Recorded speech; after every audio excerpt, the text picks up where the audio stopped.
Good evening, my friends. Can you believe we walked 7 days together, God's fullness, and tonight we're arriving in super fullness, new stage, where God does something with us, and that He describes through Apostle Paul in chapter 5 of Galatians, where he says, the fruits of the Spirit are, first is love, of course, and we will light love candle.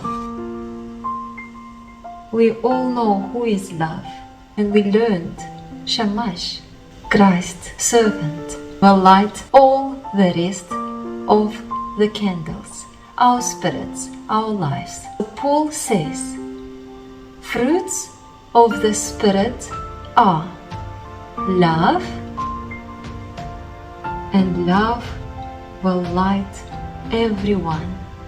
Without love, not a single spirit will work or lighten up in our lives.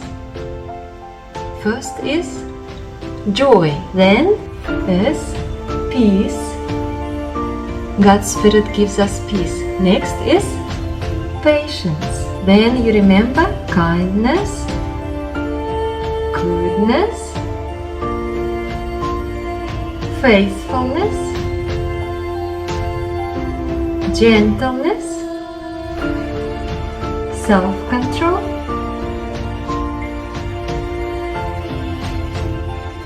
for all of this, 9 spirits, there's no more law.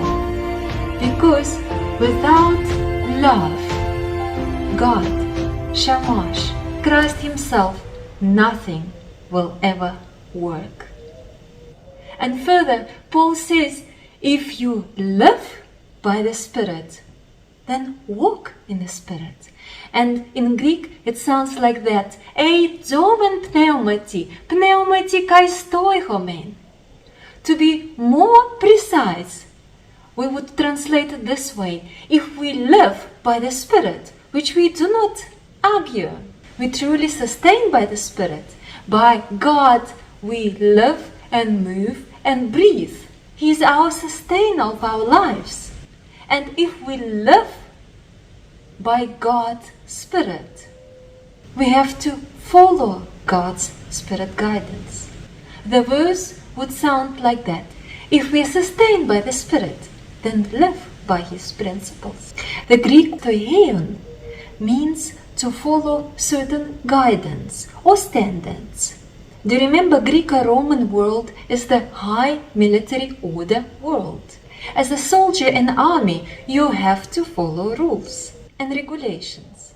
And without accepting them, you can't function. We also in our lives have rules to follow, like place dirty laundry in a laundry basket, wash your hands before food, brush your teeth, be kind to each other, for our own benefit. So Paul says, if God sustains you, so just follow His guidance, revealed in Scripture. May God bless you in the coming year to follow God's guidance, God's rules and regulation in your life, because He gives you life and He loves you. Hag Hanukkah Sameach. Have a blessed year.